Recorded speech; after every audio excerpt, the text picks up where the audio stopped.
This video is brought to you by Green Man Gaming's Summer Feast last scoop portion of this sale. The deals are ending August 5th and they have brought back some top tier deals, including Red Dead Redemption 2 for $35.77, Outer Worlds for $16.63, Slay the Spire for $9.25, Just Cause 3 XXL Edition for $3.55, Metal Gear Solid 5, The Complete Experience for $5.55, Rise of the Tomb Raider for $4.74, Do I Need to Go On, GTA 5 is $12.59, Sleeping Dogs the Definitive Edition is on sale for $2.22. Just stack deals across the board. Check out the link in the description box below. How's it going, guys? Mush back at it with another video. Sony had their press release and their financial report recently, and there was some interesting information regarding the PlayStation ecosystem, but there was also some information regarding PlayStation games coming to PC, so I did want to talk about that. Particularly, they noted in July, we announced the acquisition of NIXXES, a Dutch software development company that has excellent technology for porting game software between different platforms such as PC. We expect that NIXXES will offer technological support to all our studios in a horizontal manner. Horizon Zero, no, horizontal, what about that? Going forward, we intend to continue to proactively make strategic investments with the aim of developing new IP, supporting our multi-platform strategy, and strengthening our service offerings, including through add-on content. So obviously, Sony seems to be pretty in on PC gaming. I've talked about this quite a bit, but I think it always is a fun topic to talk about, and you guys seem to enjoy it whenever I do talk about it. So let's go back into the rabbit hole, because I do have a couple of things I want to add, just because my opinion on this has changed a little bit. First of all, acquisition of NIXXES, double thumbs up for me. Days Gone was a great port, but that's because Sony Bend Studio worked on the Days Gone port themselves. I imagine that they want to outsource a lot of these ports to NIXXES themselves, or they don't even have to outsource, they own the studio, but you get the idea. They want NIXXES to handle a large portion of it, and if they're going to be a good studio for porting, hey, that's going to ease a lot of the issues, because that's really the big way PC gaming in general, or a company going into PC gaming, can be an absolute train wreck, is that the PC ports are just not up to par. Look, that happened with Microsoft initially. Do you guys remember Gears of War Ultimate Edition? Do you guys remember Quantum Break? Give me a yikes on that one. Those were some atrocious PC ports. Then they figured it out, and now the PC ports from them are generally pretty good. Thankfully, with Sony, it hasn't been a gigantic train wreck, but Horizon Zero Dawn left a lot to be desired initially. Then Guerrilla themselves came on board, and they helped out the port with that quite a bit, and Horizon is really good. I beat Horizon recently, and it was an awesome experience, and I love the game, and I highly recommend a lot of people to play it. And the PC version now is tremendous. But hopefully NIXXES can get it to a point where these games are great ports day one. Now, they are going to have a bigger emphasis on PC gaming, of course. The question remains to be seen and remains to be answered is that how quickly of a turnaround is it going to be with these new games coming to PC versus their PlayStation 4 and PlayStation 5 release. For a long time, I thought it was going to be a while. You know, Horizon Zero, or Horizon Forbidden West, excuse me. You know, that's coming out probably in early 2022. Initially, I probably wouldn't have expected to get that game on PC until 2024, and you know, it is what it is. I'm going to buy that game on PS5, but it would be nice to have the PC offering a little bit sooner than that, and I started to think about it. You know, it's probably in Sony's best interest to release the game on PlayStation 5 and PlayStation 4 first, but really, isn't that big of a deal? I get that Microsoft is creating their own ecosystem and they have Xbox Game Pass on PC, so it incentivizes them a little bit more to go down that route of releasing their games on PC day and day. And they're kind of going of the model that, hey, we're going to get people into our subscription service.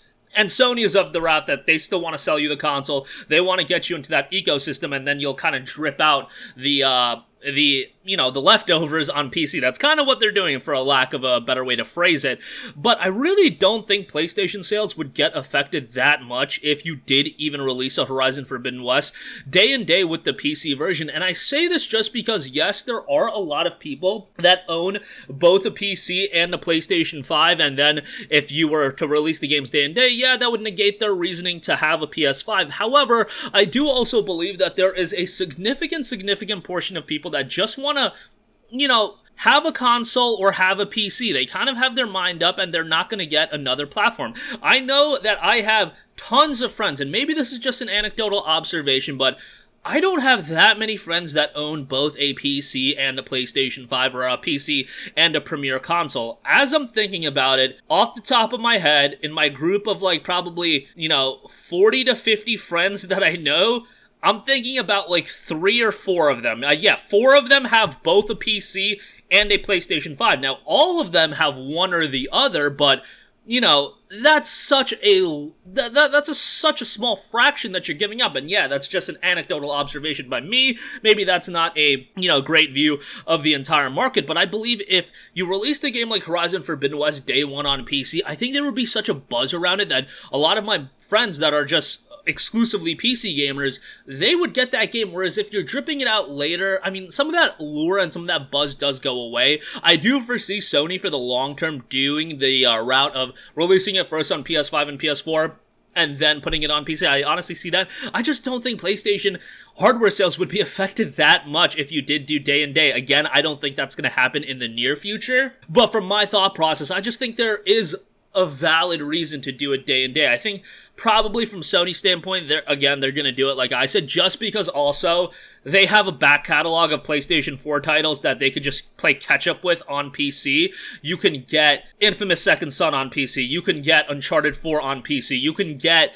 Ghost of Tsushima on PC. Again, they're playing catch-up, and then 2 to 3 years down the line, okay, now it's time to put Ratchet and Clank Rift Apart on PC. Now it's time to put Returnal on PC. They got a lot of catch-up to play, and as long as you segment the releases, okay, they put out Days Gone back in April.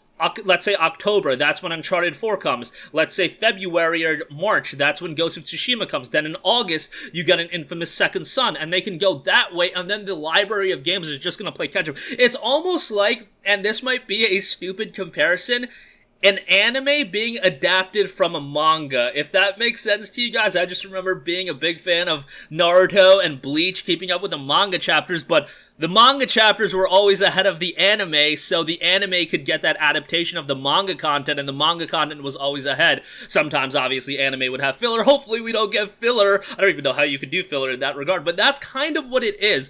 You know, the PC or the PlayStation releases are going to be the manga chapters, and then the anime adaptation, the better version, the premier way to experience those games are going to be on PC later, when the source material is ready to be adapted. And maybe it won't be substantially better just because the PS5 hardware is pretty good, but on a high-end PC, I mean, if you have a 3090, it is what it is. But yeah, I feel like that's the best description you can go. And if you were to ask me to put out a layout, I think it's going to go Uncharted 4, probably in October.